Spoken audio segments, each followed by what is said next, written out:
Even little children in Holland know that constant care is necessary to keep the rivers and ocean from flooding the country, and that a moment of neglect may bring ruin and death to all.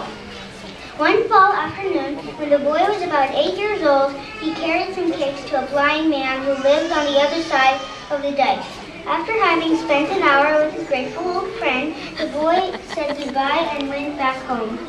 Walking along the canal, he noticed how the rains had swollen the waters. The little boy thought of the strong dikes. If they gave way, where would Father and Mother be? These pretty fields would all be covered with water. And with these thoughts, the little fellow stopped picking some pretty flowers. Suddenly, the boy looked around him. He had not seen that the sun was setting. Now he saw that his long shadow on the grass had disappeared. It was growing dark. He was still far away from home.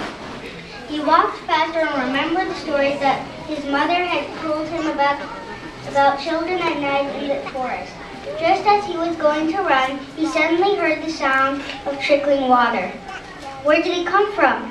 He looked up and saw a small hole in the dike through which water was flowing. Any child in Holland will shiver at the thought of a leak in the dike. The boy understood the danger immediately. That little hole, if the water were allowed to fall through, would soon be a large one, and a terrible flood would be the result. Quick as a flash, he saw his duty. Throwing away his flowers, the boy climbed up the dike until he reached the hole. Almost before he knew it, he put his chubby little fingers in the hole. The water was stopped. Ah, he thought, with a smile, the waters will stay back. Harlem shall not be flooded while I am here.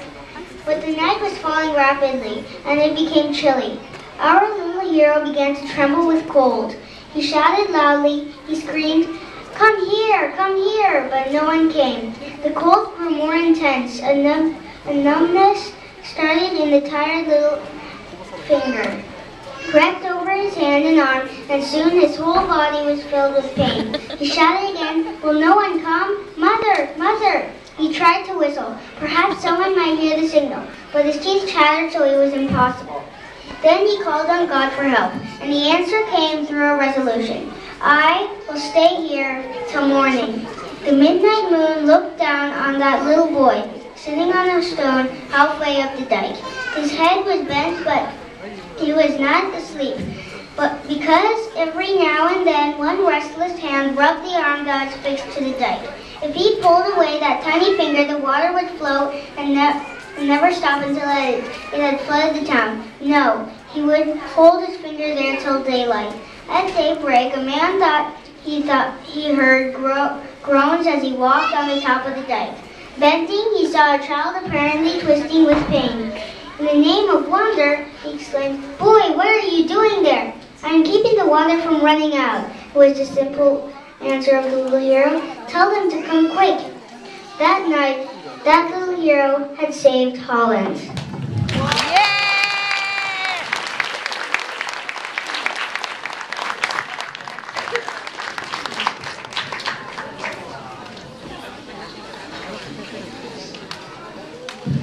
It was absolutely wonderful. Now I want you to think back, adults, when you were in 1st and 3rd grade, would you have stood in front of 400 strangers staring at you and read a story? No. Anyone who says yes? Yeah, I don't think so. So that was really wonderful. Okay.